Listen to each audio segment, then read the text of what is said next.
Bismillahirrahmanirrahim. Assalamualaikum warahmatullahi wabarakatuh. Ini doang. Assalamualaikum warahmatullahi wabarakatuh. Puji syukur kehadirat Allah Subhanahu wa taala atas segala limpahan dan rahmatnya kita bisa hadir berkumpul di ruangan ini, Media Center Prabowo Sandi. Sebentar lagi insya Allah kita akan mendiskusikan satu hal yang sangat penting bagi kehidupan berbangsa dan bernegara kita, khususnya dalam bidang ekonomi. Ya, kita akan mendiskusikan mengenai kebijakan perpajakan. Ya. Terima kasih kepada teman-teman Media Center yang sudah memfasilitasi kita untuk bisa hadir dan berdiskusi pada sore hari ini. Dan juga tentu kami mengapresiasi dan mengucapkan selamat datang semuanya kepada undangan, terutama teman-teman media yang sudah hadir berkumpul untuk mengikuti diskusi kita yang mudah-mudahan ini akan memberikan satu wacana baru dan informasi yang melengkapi ya, gagasan yang sudah disampaikan oleh Prabowo Sandi dalam visi misinya tempoh hari. Bapak Ibu sekalian, rekan-rekan sekalian, pada sore hari ini kita diminta untuk berbicara mengenai kebijakan perpajakan. Kalau kita baca sekilas mengenai visi misi Prabowo Sandi, di situ tertera mengenai reformasi perpajakan atau tax reform yang diusulkan atau yang digagas sebagai bentuk stimulus terhadap perekonomian kita. Jadi pajak ini menjadi salah satu instrumen untuk mendorong perekonomian kita. Kenapa tax reform? Karena reformasi perpajakan kita itu sudah cukup lama ya. Terakhir itu sekitar tahun 2003 atau 2004. Dan sudah saatnya lah Prabowo Sandi menginisiasi untuk melakukan tax reform ini. Dan juga seperti yang kita ketahui dan juga sudah dibahas oleh teman-teman media, Pak Prabowo juga sudah menyampaikan bahkan lebih spesifik dalam debat paslon tempoh hari itu untuk meningkatkan tax ratio kita itu menjadi 16%, ya, 16%. Ini kan sudah menjadi bahasan juga oleh teman-teman media, gimana caranya untuk meningkatkan 16%. Nah, ini menjadi suatu hal yang menarik, diskusinya akan konstruktif, akan kaya dengan gagasan, ide yang mungkin juga bisa berasal dari teman-teman sekalian. Nah, selain itu juga kami juga ingin membuat satu wacana, artinya gagasan tax ratio 16% ini itu salah satu kebijakan yang akan ditempuh itu adalah untuk akan mengurangi tax rate kita, ya, yang pada hari ini itu tinggi sekali ya. Di antara negara-negara ASEAN saja itu tax rate kita itu sampai 25%, ya. Jadi ada semacam paradok tuh ya, tax rate kita 25%, tapi tax ratio kita rendah gitu, ya. Nah, ini yang kita coba ingin lebih detailkan apa yang mungkin kita bisa lakukan untuk mengurangi tax rate ini, ya.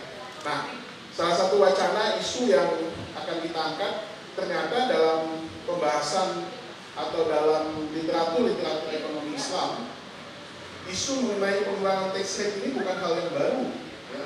Kalau kita baca sejarahnya itu ada satu konsepsi yang sangat terkenal dan menjadi inspirasi bagi banyak ekonomi, yaitu Ibnu Khaldun. Dalam mukadimah itu sudah berbicara mengenai pengurangan tax atau pengurangan tax rate untuk mendorong perekonomian. Nah, ini juga akan menjadi bahan diskusi kita pada sore hari ini. Nah, alhamdulillah kita sudah kedatangan dua orang yang sangat kompeten untuk bicara ini. Ya. Pertama kita sambut orang yang tapi kita kenalkan dulu ya. Dr. Mardhani Alisera. Siapa yang tidak kenal beliau? Ya. Beliau kebangetan kalau nggak kenal atau nggak punya paket ya. Beliau yang sudah mengawal dari awal perjalanan Bang Sandi dengan Bang Anies ya, sebagai ketua tim sukses. Ya. Kemudian melanjutkan di BPN sebagai wakil ketua BPN. Ya. Dan juga inisiator ya. Hashtag 2019 ganti presiden. Ya, kita kasih aplaus sekali lagi. Jadi, Bang Mardhani ini, Dr. Mardhani ini akan bicara dalam rangka makro kebijakan BPN mengenai tax reformnya. Ya, kenapa ini lahir, gagasan ini lahir? sehingga menjadi salah satu visi misi dalam Prabowo Sandi. Yang kedua, kita kenalkan Ibu Dr. Anies Biarwati. Beliau ini akademisi, sekaligus politisi juga ya. Beliau adalah peneliti atau dosen di Universitas Yarsi, pernah menjabat dekan di Fakultas Ekonomi Yarsi, dan bidang ilmunya adalah bidang ilmu ekonomi Islam. Jadi beliau akan banyak bicara tentang kajian-kajian atau informasi-informasi yang terkait dengan bagaimana Islam memandang sistem perpajakan ini nantinya. Baik, rekan-rekan sekalian, kita buat santai saja diskusi kita pada sore hari ini, tidak perlu tegang. Nanti kita lihat kalau sesi diskusinya bisa kita perpanjang sehingga bisa mengeksplorasi ide dan gagasan dari kedua tokoh kita ini. Yang kesempatan pertama saya akan serahkan kepada Dr. Mardhani, tentu akan memberikan gambaran big picture-nya kenapa kebijakan ini diangkat sebagai salah satu visi misi dalam Prabowo Sandi. Silakan Pak Mardhani. Terima kasih Nanti. Bismillahirrahmanirrahim. Assalamualaikum warahmatullahi wabarakatuh. Selamat sore dan salam sejahtera untuk kita semua. Tema pajak, tema yang kontroversi ya, karena ini akan sangat ditunggu oleh para pelaku ekonomi ya.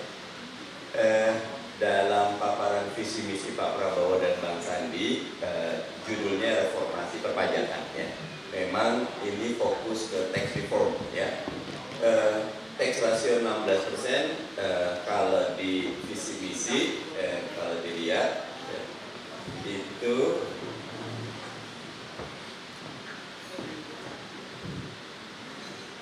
saya bacakan dulu.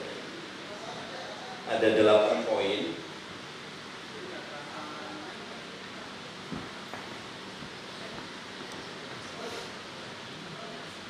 Jadi kata besarnya adalah program aksi reformasi perpajakan. Prabowo Sandi berkomitmen melakukan reformasi perpajakan sebagai upaya stimulus perekonomian ya. Secara umum kalau teman-teman baca ya, angka tax ratio-nya tidak kelihatan di sini. Tetapi sebetulnya ini filosofinya begini. Pak Prabowo dan Bang Sandi, sebagaimana Sandi punya background bisnis, buat bisnis itu the smaller the better ya. Spending yang besar itu tidak menunjukkan pemerintah itu sayang sama rakyatnya. Karena boleh jadi spending yang besar itu kualitasnya justru sangat buruk. Ya, serapan paling utama teman-teman lihat di beberapa kementerian, paling besarnya itu bukan untuk pembangunan ya, tapi memang untuk bayar pegawai. Artinya ini spending yang sangat buruk ya. Sandi latar belakang bisnisnya kuat, Pak Prabowo latar belakang militernya kuat. Militer itu kalau perlu small team tapi melakukan big target bagus ya. Jadi secara umumnya kerangka reformasi perpajakan Prabowo Sandi memang menginginkan lebih banyak perputaran ekonomi ada di masyarakat ya. Karena itu teman-teman lihat di sini kebijakan pajak rendah dan berkeadilan. Teori ya, nanti kalau teman-teman lihat dari tahun 1910 sampai tahun 1960-an Amerika itu menggunakan kebijakan low budget policy. Pajaknya kecil, rata-rata di bawah 10%. Biarkan kalau pajak kecil, makna sederhananya sebenarnya rakyat tuh pandai kok untuk spending the money. Jangan ditarik ke atas. Ketika ditarik ke atas, sekarang nih kalau teman-teman lihat 300 triliun lebih dana bantuan sosial ya. Mulai program keluarga harapan, Rastra, Beras Sejahtera, dan lain-lain. Yang quote and unquote dana desa sudah hampir 70 triliun. Ini mengajarkan pemerintah tuh I am the Superman. Nah, teman-teman itu, masyarakat itu orang yang patut dikasihani. Jadi dikasihlah gaya-gaya sinterklas. Tapi polanya Sandi, polanya Prabowo Sandi dengan tax reform ini biarkan uang di masyarakat berkembang. Makanya kerangka Sandi PPh 21 mau kita turunin, PPh badan kita mau turunin ya. Karena PPh badan kita 25% ini rate-nya Singapura aja 21, kemarin Donald Trump juga turunin, jadi makin banyak uang ada di masyarakat, itu makin membuat perputaran ekonomi tinggi. Ketika pajak rendah, otomatis bunga bank rendah. Ketika bunga bank rendah, maka investasi itu bukan dalam bentuk surat utang, bukan dalam bentuk portofolio keuangan, tetapi betul-betul di sektor real, karena yang memberikan return tinggi di situ. Nah, secara umum Prabowo Sandi ingin ramah kepada pelaku usaha, tetapi saat yang sama dengan quality spending yang berkualitas, sehingga asas keadilan bahwa adil makmurnya tetap terjaga dengan baik. Karena kita berharap dengan adanya reformasi birokrasi yang sekarang ini sedang berjalan di tempat, cuma sederhana reformasi birokrasi itu zero growth gitu. Pokoknya fungsional masuk sama, tetapi merit sistemnya punya catatan yang banyak. Kemarin dari 2,4 juta yang ikut tes, yang lulus cuma 87.900 orang, 3% cuma yang lulus. Artinya merit sistem untuk birokrat itu masih sangat jauh. Dengan kondisi birokrasi yang seperti ini, mempercayakan uang rakyat dikelola kelompok yang quote and unquote masih belum berkualitas, sebetulnya pemerintah sedang berlaku tidak adil kepada rakyat. Karena itu tax reform yang akan diperkuat oleh Prabowo Sandi, polisi pajak yang rendah tapi berkeadilan, dan saat yang sama segera memperbaiki spending yang berkualitas, sehingga betul-betul mana-mana kegiatan rencana aksi yang punya daya ungkit leverage tinggi itu akan dikelola. Makanya di sini termasuk pajak buku dihapuskan, royalti dibuat tetap, ya, tidak berterus-terusan, sehingga membuat orang PPh 21 diturunkan, tidak kena pajaknya dinaikkan. Intinya biarkan uang ada. Saat yang sama ketika masyarakat sudah baik, lakukan edukasi publik betapa pajak itu sebetulnya merupakan tool, alat untuk transformasi keadilan di Indonesia.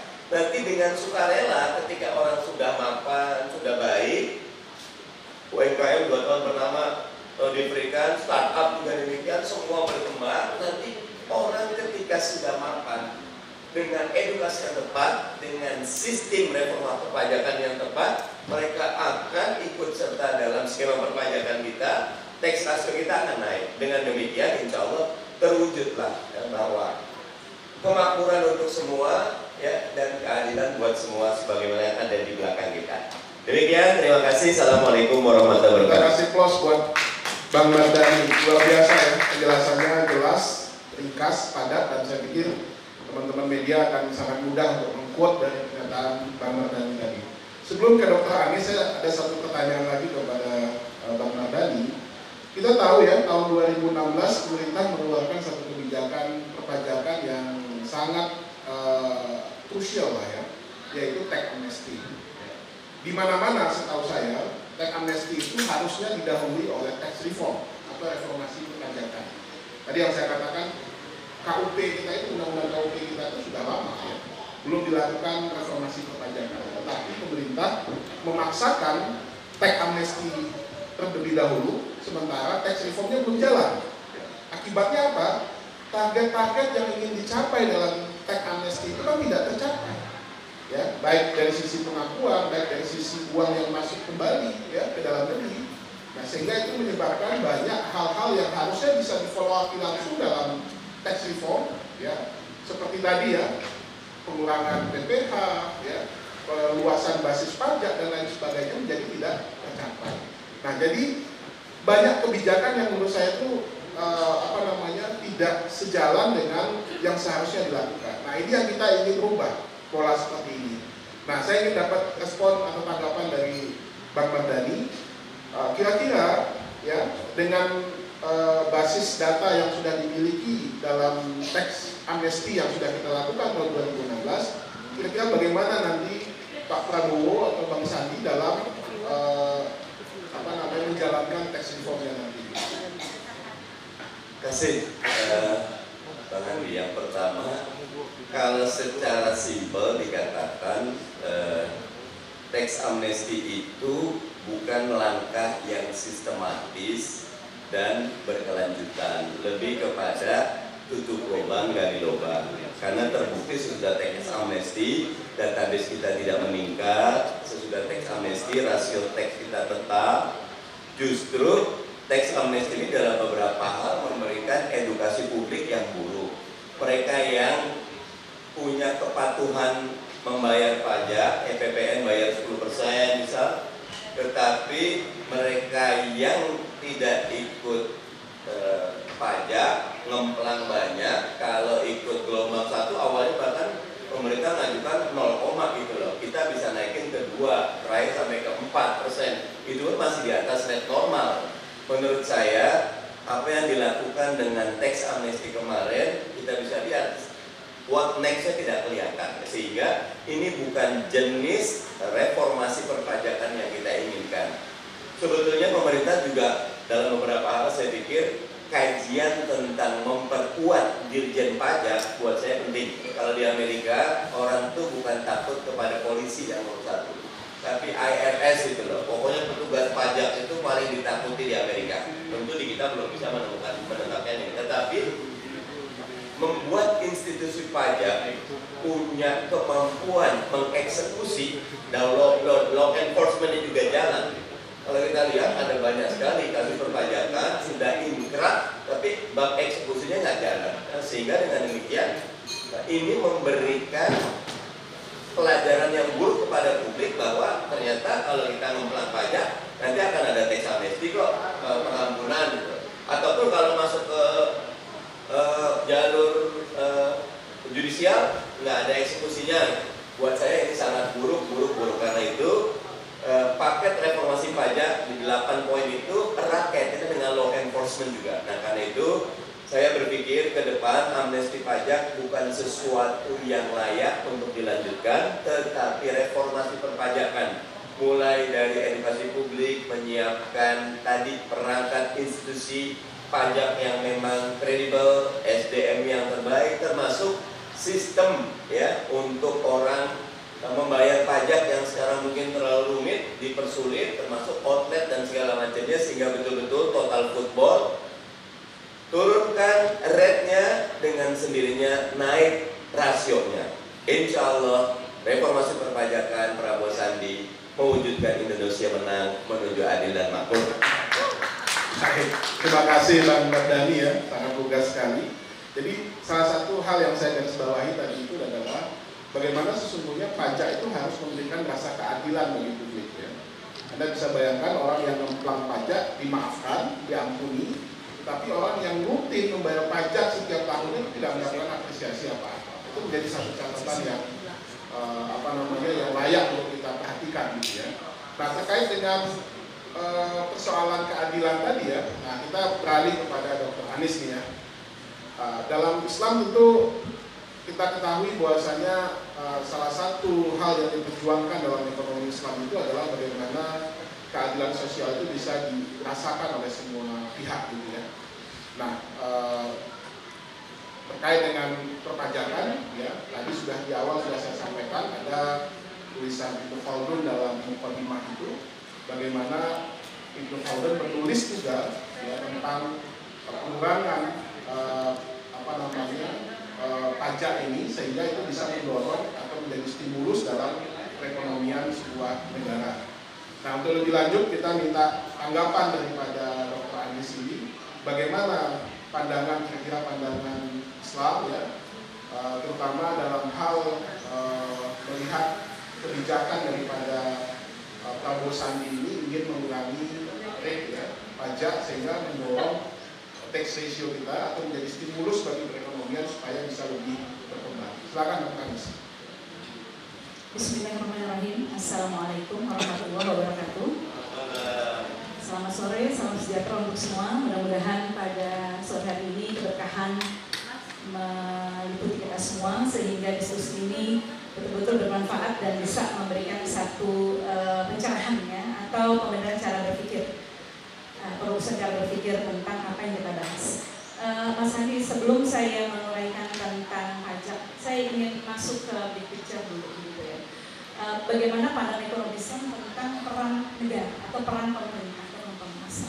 Tadi sebenarnya sudah disinggung oleh Mas Andi bahwa ketika negara itu terbentuk dan ada pemerintah, maka tanggung jawab dia secara baik vertikal horizontal, vertikal kepada Allah dan horizontal kepada rakyat yang mengangkat dia, adalah bagaimana mensejahterakan rakyatnya, terutama menjamin kebutuhan dasar terpenuhi. Kebutuhan dasar kalau dalam ekonomi Islam itu sandang, pangan, papan, pendidikan, kesehatan, keamanan. Itu pendidikan dasar. Itu adalah tanggung jawab utama dari pemerintah ketika dia sudah diangkat. Jadi peran negara dalam ekonomi Islam itu sangat penting. Bukan hanya sangat penting, tapi merupakan tanggung jawab negara untuk membuat rakyatnya itu dalam kehidupan yang layak, terutama terjamin kebutuhan dasarnya. Nah, tentu saja untuk melakukan itu, dia harus eksplor apa sih yang harus dia kerjakan untuk bisa mensejahterakan rakyatnya gitu. Dari mana sih sumber dia untuk bisa memenuhi kebutuhan dasar rakyatnya? Kan di situ pertanyaannya. Nah, kita selama ini terpaku kepada pajak, hutang. Karena memang selama ini kita terima pelajaran ekonomi di sekolah-sekolah, sumber pendapatan negara, pajak dan hutang. Siapa yang mengeluarkan teori itu? Itu teori barat. Karena apa? Negara-negara barat itu rata-rata memang tidak memiliki sumber daya yang mencukupi. Sumber daya alam, sumber daya bumi, sumber daya hutan, perkebunan, perikanan, kelautan, mereka tidak punya. Sehingga berpikir apa yang bisa dijadikan sebagai sumber pendapatan, akhirnya muncullah pajak. Begitu. Pajak dipungut dari siapa? Dari rakyat. Untuk membiayai siapa? Membiayai pengeluaran negara. Ini kan sama kalau kita arahkan skop negara itu seperti keluarga gitu ya. Karena kan hakikatnya negara itu adalah sama seperti keluarga, pengelolaannya hanya saja skopnya saja yang berbeda. Ada ayah dan punya istri dan anak, ya kan? Tugas seorang ayah adalah bagaimana mencukupi kebutuhan istri dan anaknya, gitu kan? Jadi bagaimana anak istri itu kebutuhan dasar terpenuhi, sandang, pangan, papan, pakaian, kesehatan, keamanan, pendidikan. Ya enggak?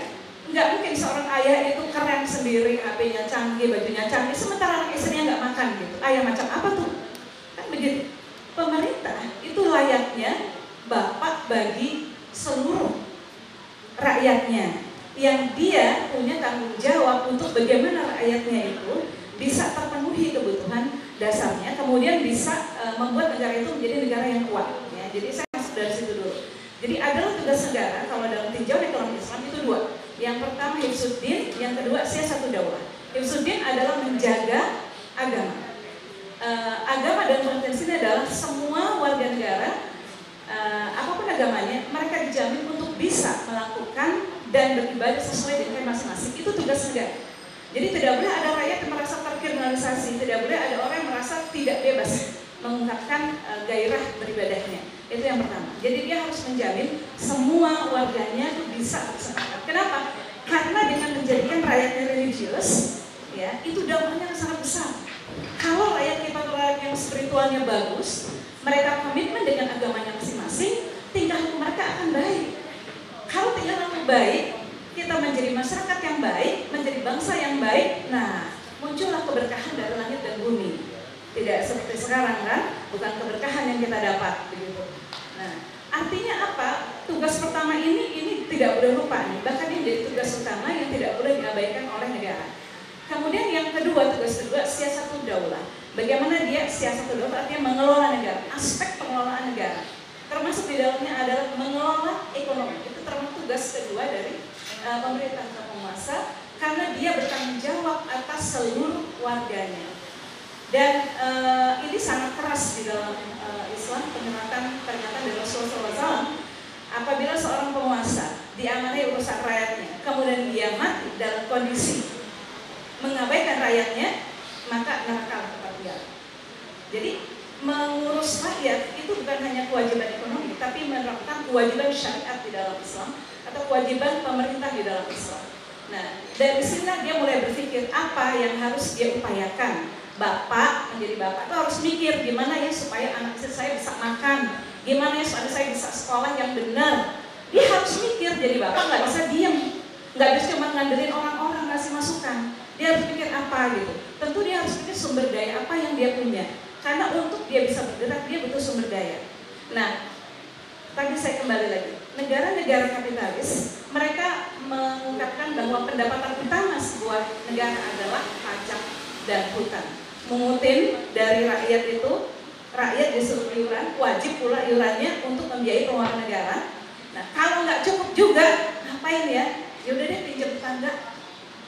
Kan simpel banget begitu, gitu. Iya kan?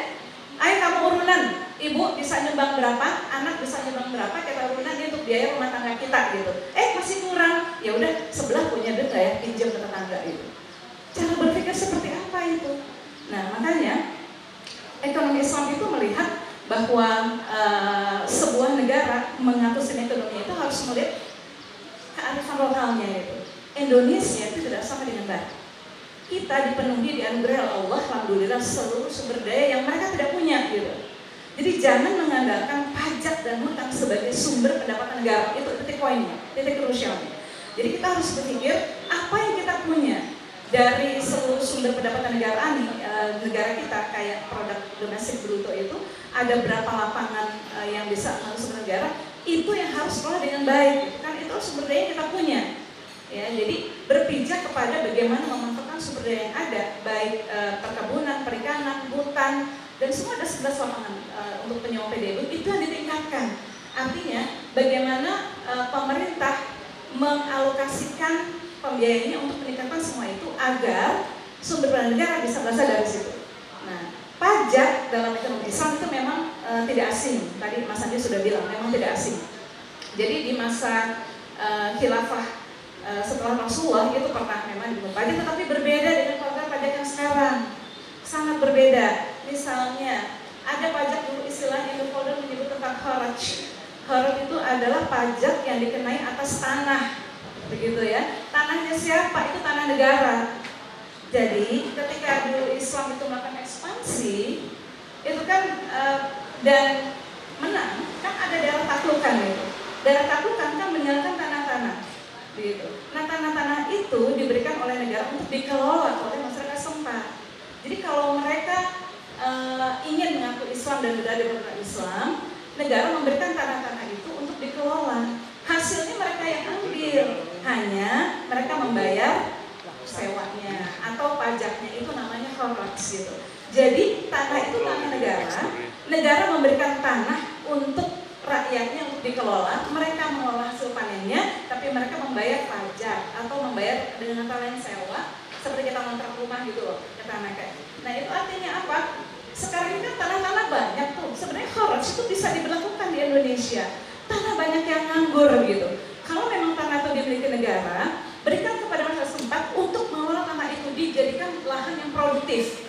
Kalau lahannya produktif, dia akan bisa menghasilkan, menyerap tenaga kerja, menjadi sumber pendapatan bagi dia. Kalau rakyat itu sejahtera karena dia diberikan modal tanah oleh negara, dia akan memberikan faktor produksi yang lain, maka dia akan menjadi produktif. Kalau dia produktif, dia akan mampu membayar pajak begitu.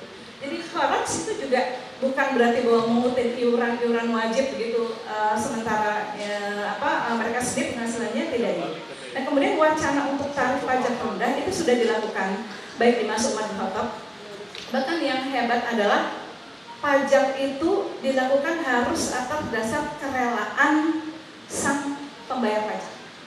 Dan itu menjadi satu konsensus yang sangat penting di dalam ekonomi Islam ya, Bang Handi ya, Pak Mardhani ya. Pajak itu dipungut harus atas kerelaan dari pembayar pajaknya. Jadi dasar antaronin bainahuma, dasar saring ridho. Dan pajak itu tidak berarti memberatkan, tidak boleh memberatkan rakyat. Bahkan Umar bin Khattab itu pernah memberhentikan atau tidak memungut pajak tanah selama 1 tahun karena ada musibah kelaparan. Bagaimana mungkin mereka bisa bayar pajak sementara mereka sendiri kelaparan, penghasilan tidak ada, sedangkan pajak diambil dari penghasilan. Jadi Ibnu Khaldun juga nanti saya singgung lebih lanjut, tapi intinya itulah ya Mas Andi. Baik, terima kasih ya, kita kasih applause ya buat Dr. Anis. Luar biasa ya penjelasan beliau yang ringkas ya, sangat jelas bagi kita. Dan saya mencatat ada benang merah ya antara apa yang disampaikan oleh Bang Mardhani dan Mpok Anies ini adalah pajak itu bukan menjadi tujuan utama sebuah negara, tapi dia menjadi stimulus, ya, menjadi semacam trigger bagi perekonomian, ya. Jadi tidak semata-mata negara menggantungkan nasibnya kepada pendapatan dari sektor perpajakan, walaupun itu kita alami hari ini, tetapi dia harus menjadi stimulus bagi perekonomian, ya. Jadi dengan pajak yang rendah tadi, otomatis perekonomian akan terus berputar, ya. Beban daripada pengusaha, beban daripada masyarakat itu akan direndahkan, ya, akan direndahkan sehingga mereka bisa mengoptimalkan sumber daya yang dia miliki untuk menghasilkan perekonomian yang lebih baik, ya. Nah, inilah yang akan menjadi pendorong daripada pertumbuhan ekonomi. Tadi banyak disampaikan contoh-contoh baik di zaman Umar bin Khattab, ya, yang melakukan pengetatan, ya, kalau sekarang istilahnya austerity, ya, pengetatan pajak sehingga tidak dipungut, gitu. Ya, karena dalam kondisi masyarakat yang sedang kelaparan. Nah, begitu juga ketika krisis, ya harusnya pemerintah tidak meningkatkan tarif pajaknya, ya. Nah, sehingga ini akan membantu rakyat untuk mendorong perekonomian. Jadi ini menurut saya suatu hal yang sangat luar biasa sekali yang kita bahas pada sore hari ini, sehingga ini bisa menjadi inspirasi, ya, bagaimana seharusnya negara itu dikelola dengan baik, ya. Jadi tadi terpotong penjelasan mengenai Ibnu Khaldun, ya, sebab kenapa ini menjadi penting, karena beberapa hari yang lalu dalam diskusi tentang perpajakan juga Mas Derajat Wibowo juga telah menyinggung, ya, konsep Ibnu Khaldun ini dalam dalam sistem perpajakan ini, dan ini menjadi satu hal yang menarik menurut saya. Silakan Bu Anis. Ya, terima kasih Bang Handi, ya. Jadi memang terkait dengan tarif pajak rendah itu, pemikiran secara praktek sudah dilaksanakan di masa khalifah-khalifah di masa Islam, di masa Umar bin Khattab, kemudian Utsman, Abu Bakar, Ali, itu semua sudah dilaksanakan. Nah, tapi secara teori diungkapkan secara ilmiah itu memang Ibnu Khaldun lah orangnya. Jadi beliau mengatakan bahwa kalau pajak itu tinggi, tingkatnya pajak tinggi, itu otomatis akan memberatkan rakyat, ya. Dan untuk pelaku ekonomi itu akan sangat memberatkan, sehingga membuat pengusaha tidak bergairah untuk melakukan aktivitas ekonominya. Nah, kalau pajak rendah, mereka akan punya kemampuan, uang itu akan berada di masyarakat, mereka kemampuan untuk berproduksi, melakukan rakyat, dan produksi itu akan sangat besar dampaknya kepada aktivitas perekonomian sebuah negara, penyerapan tenaga kerja dan sebagainya. Jadi dengan tarif pajak yang rendah sebetulnya membuat ekonomi bergeliat kembali, karena banyak orang yang akan mampu berusaha. Karena kalau pajak tinggi itu nanti mungkin pada 1-2 bulan itu bisa naik begitu, ya. Tetapi pada satu tahap tertentu dia akan stuck, gitu. Karena apa? Orang-orang akan mikir gitu. Begitu dia usaha pajak tinggi, dia akan tinggalkan usaha itu. Dan bahkan mungkin juga pengurangan penduduk, gitu, karena mereka pengurangan investasi, gitu kan, investasi mereka berada di negara lain yang lebih murah tarif pajaknya.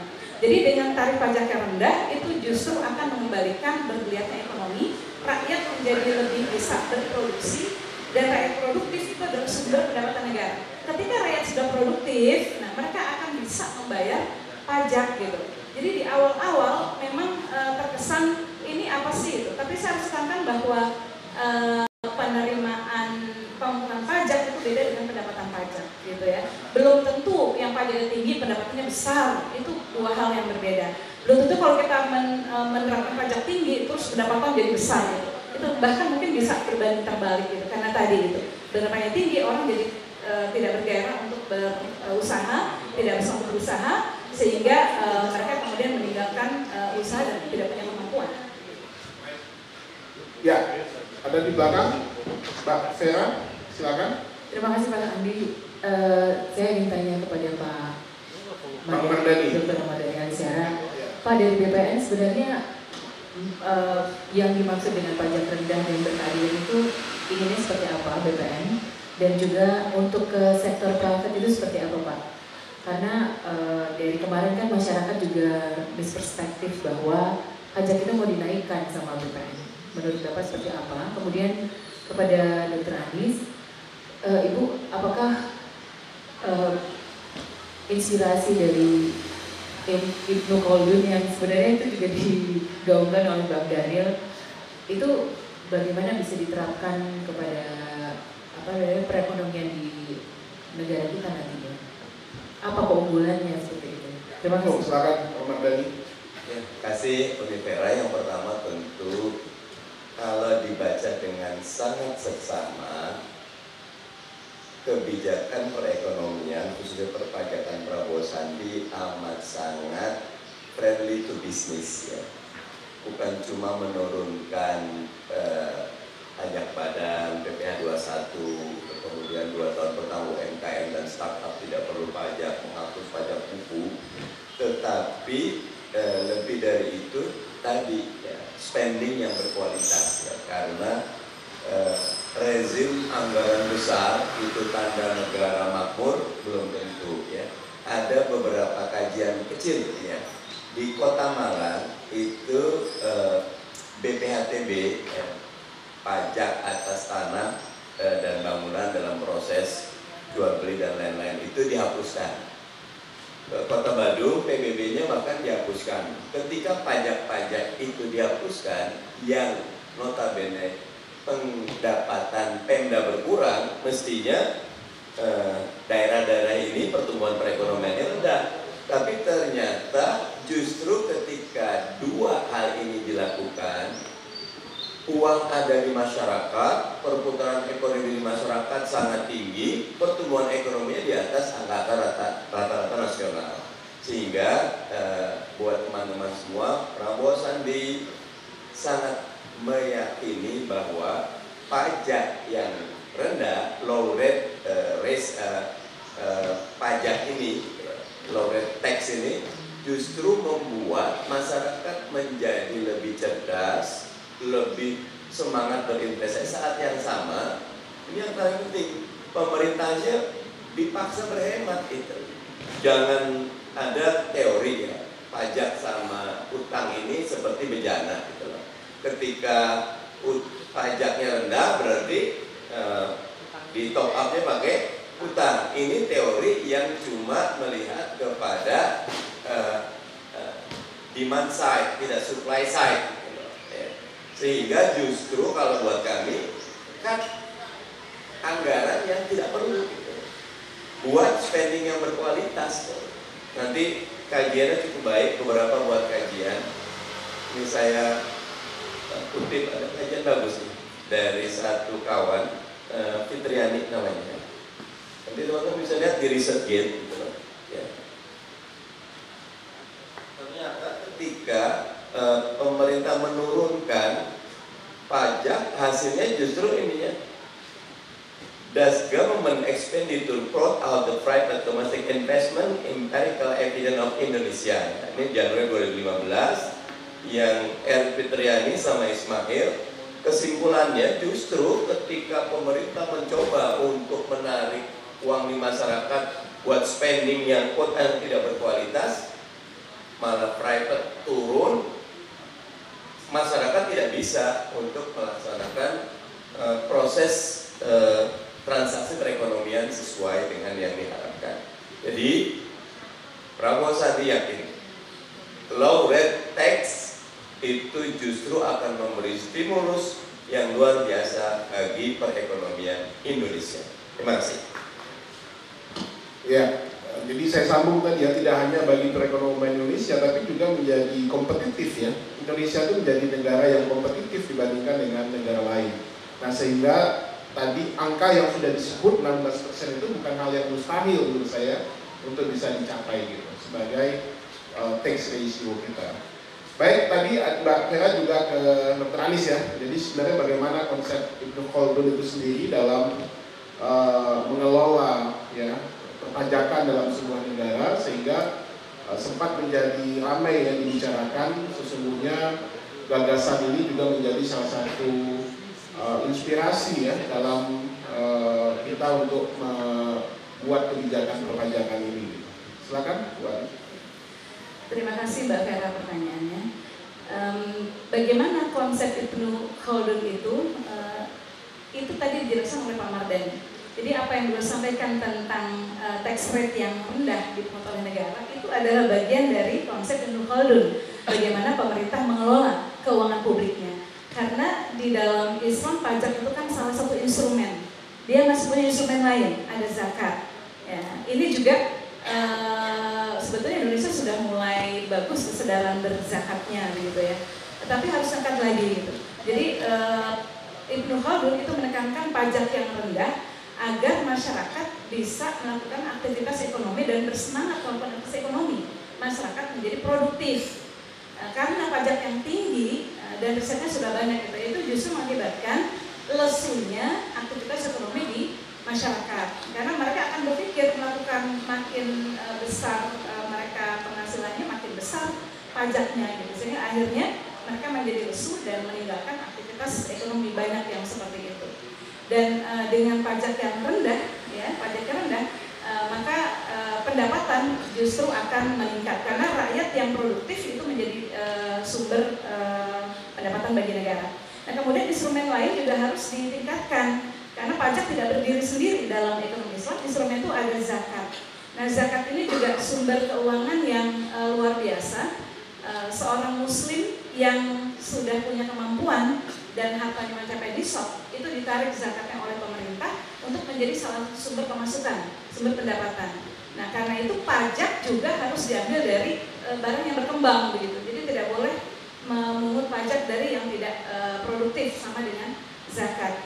Nah artinya di sini bahwa penerapan Ibnu Khaldun itu sebenarnya saya melihatnya sudah ada di dalam konsepnya visi misi Prabowo Sandi terkait dengan pajak sudah ada. Dan itu tadi dijelaskan oleh Pak Mardhani dan itulah yang sebetulnya dalam tatanan aplikasi bagaimana menekan pajak sehingga dalam tempo yang tidak lama akan berbalik, rakyat akan dalam kondisi yang produktif, kondisi yang tenang, mereka berkemampuan, mereka punya kesadaran untuk membayar pajak. Dan karena memang caranya itu persuasif, tidak dengan menekan. Jadi makanya pentingnya juga reformasi petugas atau departemen pajak ini perlu karena mereka harus mengerti juga bagaimana mereka harus membangun hubungan yang harmonis dengan para pajak sehingga dengan itu dan juga jangan sampai ada kebocoran di pengelola pajaknya begitu ya.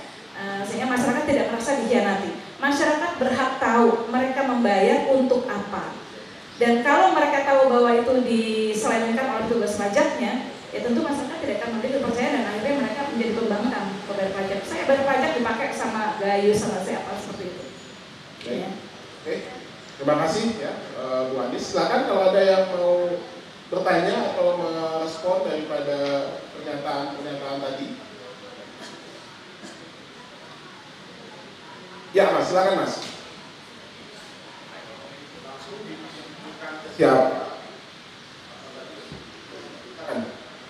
Assalamualaikum warahmatullahi wabarakatuh. Nama saya Agus dari Piwan. Ya, saya mau tanya buat Pak Mardhani dan Bu Andis. Pertanyaannya, selama ini kan soal tax amnesty ya. Selama ini kan Pak Presiden Jokowi terus mengumumkan tentang tax amnesty. Dan saat itu sepertinya terlihat gagal. Untuk dari BPN sendiri, tax amnesty itu untuk saat ini masih terlihat relevan nggak sih buat Indonesia? Terima kasih. Jadi ya, baik, saya pikir pertanyaannya jelas, singkat, padat, dan nggak perlu saya ulang. Mungkin langsung kepada Bang Mardhani untuk menjawabnya. Jadi, tax amnesty masih mungkin dilakukan, tetapi sebagai part of tax reformation, bagian dari reformasi pajak dalam hal ini untuk memperluas basis wajib pajak yang tadinya tidak terjaring karena pendekatan bisnis as usual. Tax amnesty ini membuat ayo dikasih gula-gula, daftar. Kalau enggak sesudah ini, tapi tax amnesty akan efektif kalau disandingkan dengan law enforcement dan kapasitas penyelenggara perpajakan nasional yang memang mampu quote-unquote mengejar sampai ke lubang tikus sekalipun. Jadi semua akan udah dikasih rendah kok gitu loh, dikasih pengampunan juga, ayo be a good citizen karena ini kita bersama. Tentu tadi dengan tidak quote-unquote membebani sebagaimana kerangka yang Bu Andis katakan tadi. Jadi dia harus part of tax reformation. Gak bisa cuma short term tutup lubang kali lubang. Ujung akhirnya nanti kita tidak memiliki struktur perekonomian yang kokoh karena tidak memiliki kerangka fondasi yang kuat. Sebetulnya ada yang lain, nanti ini bisa diekspan sebetulnya ya, karena hampir 34% penerimaan pajak kita itu datang dari sektor manufaktur. Dengan kondisi deindustrialisasi wajar kalau bleeding di pemerintah. Nah karena itu Anies Sandi masih Anies Sandi aja, ya bakal aja itu. Prabowo Sandi belum move on gitu ya. Prabowo Sandi bukan cuma one step approach atau one side approach, tapi multi step langkah yang sangat beragam untuk memastikan pertumbuhan ekonomi kita meningkat ya. Karena tadi kalau dilihat deindustrialisasi sebabnya banyak ya. Mulai tidak ada perbankan yang memang menjaga startup kita sampai kepada proses kosong logistik kita yang tinggi, kosong energi kita yang tinggi, sampai macam-macam, sehingga akhirnya belum lagi ini nanti suatu saat mungkin dibahas tentang kebijakan perburuan di kita ya. Vietnam ini luar biasa, tax ratio-nya udah 19 ya. Memang udah highest ya di ASEAN ya. Saya tadi dari kata data ngutip tax ratio itu luar biasa ya. Indonesia malah kalah sama Laos kita gitu loh. Ya, Laos aja masih di atas kita gitu. Kita cuma menang dari Myanmar aja ya. Indonesia 10,33, Myanmar paling bawah 6,41, Laos 12,9, Filipina 13,68, Singapura 13,71, Malaysia 13,77, Thailand 15,51, Vietnam 19,07. Keren. Dan dia tidak harus pakai tax amnesty, tapi memang bekerja dengan benar. Terima kasih. Oke, ada respon balik, feedback cukup ya. Nah, jadi yang disampaikan Bang Mardhani tadi itu poinnya adalah tax reform tax amnesty itu bagian dari tax reform. Jangan dibalik ya, seperti dulu kebijakannya Pak Jokowi ya. Jadi harusnya tax amnesty itu bagian dari tax reform, sehingga kita nanti memfollow up-nya itu lebih mudah gitu, karena kita sudah mereformasi KUP kita ya, ketentuan umum perpajakan kita. Tidak seperti sebelumnya ya, yang masih menggunakan model lama ya, yang harusnya sudah perlu penyesuaian. Nah, itu tidak dilakukan, sehingga tidak aneh terjadi paradoks ya. Paradoks itu ketika tax rate kita paling tinggi seperti tadi yang dikatakan Bang Mardhani, tapi tax ratio kita rendah gitu ya, 2 terbawah ya. Harusnya kan mungkin mereka berasumsi ketika tax rate-nya tinggi, tax ratio-nya juga tinggi, tapi ini tidak terjadi. Nah, ini yang menurut saya harus menjadi concern daripada tadi ya, BPN, bagaimana merumuskan atau memformulasikan kebijakan yang tepat sehingga pengurangan tax rate ini akan memicu ya tumbuhnya sektor ekonomi dan pada akhirnya akan meningkatkan tax ratio kita.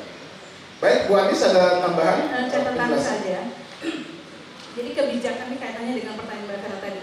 Jadi kebijakan untuk menurunkan tax rate tadi itu jangan berjalan sendiri, tapi harus dibarengi dengan tindakan-tindakan lain, mengambil sumber daya lain untuk pendapatan negara. Jadi jangan hanya mengandalkan satu kebijakan itu begitu. Dan kalau tax amnesty boleh jadi kalau nanti tax rate-nya sudah diturunkan, itu nggak perlu lagi tax amnesty. Karena dengan sendirinya rakyat yang sejahtera, rakyat yang memang punya kesempatan yang baik, mereka tidak akan menjadi pengembang pajak begitu. Nah, tetapi kebijakan tax amnesty catatan saya adalah tidak bisa berdiri sendiri. Dia harus diimbangi dengan sumber pendapatan yang lain. Ya, jadi ini yang ada kesalahan berpikir di kalangan yang belum mengerti tentang tax amnesty apa. Dipikirnya tax amnesty tinggi itu menaikkan pajak gitu. Padahal justru tax amnesty tinggi adalah menurunkan tarif pajak. Dan sebenarnya sekarang ini kan kita dikenakan pajak berganda. Penghasilan kita kena pajak. Kita makan ke restoran, keluar bil, pajak, kena PPN. Kita datang ke toko buku, bukunya udah kena pajak. Jadi sudahlah penghasilan kita dipotong, setiap kita bertransaksi kita kena pajak lagi. Jadi kena pajak berganda kita itu. Dan ini sangat luar biasa, dan kalau dalam hukum Islam itu tidak bisa sama sekali ada pajak berganda. Jadi catatan untuk BPN, terapkan konsep ini sangat bagus sekali karena memang ini potensial untuk bisa membuat rakyat bergairah kembali dalam proses ekonomi, dan dengan itu diharapkan mereka tidak jadi pengemplang pajak gitu karena negara itu. Tetapi tax menurunkan tax rate ini harus dibarengi dengan upaya-upaya lain untuk sumber pendapat negara. Zakat harus digiatkan, kemudian pengelolaan sumber daya alam harus digiatkan, pengelolaan kelautan dan sebagainya gitu. Itu catatan saya. Terima kasih. Terima kasih ya. Kita kasih plus lagi dong buat kedua pembicara kita. Saya buka lagi. Cukup ya. Tadi sudah ada tanda-tanda dari Univera dan Mbak Vika, diskusi kita segera diselesaikan ya, dituntaskan pekerjaan ini gitu ya. Jadi sekali lagi terima kasih kepada Bang Mardhani dan Bu Anis ya, dan penjelasannya menurut saya sangat komprehensif, lengkap, dan mungkin tidak perlu ada lagi polemik nih ya Bang Mardhani ya di media ya. Kan masih ada polemik nih, gimana caranya 16% Pak Prabowo untuk meningkatkan. Saya pikir dengan penjelasan Bang Mardhani tadi dan Bu Anis semuanya menjadi clear dan jelas. Sekali lagi kita berikan apresiasi buat mereka berdua, dan juga apresiasi buat teman-teman media yang sudah standby terus ya. Ini menyemarakan, dan saya pikir ini sebuah tradisi yang baik, berdiskusi, yang membangun ide, gagasan secara konstruktif. Jadi tidak ada lagi hoak-hoak ya, karena sumbernya langsung nih. Ya, kalau Pak Mardhani itu udah pasti A1 sumbernya. Ya, nah sehingga atau ada Bang Daniel di belakang ya, kalau nanti mau konfirmasi Bang Daniel juga bisa di belakang. Sekali lagi terima kasih atas partisipasinya, dan juga panitia yang memberikan fasilitasi kita pada sore hari ini. Terima kasih. Assalamualaikum warahmatullahi wabarakatuh. Waalaikumsalam warahmatullahi wabarakatuh. Terima kasih.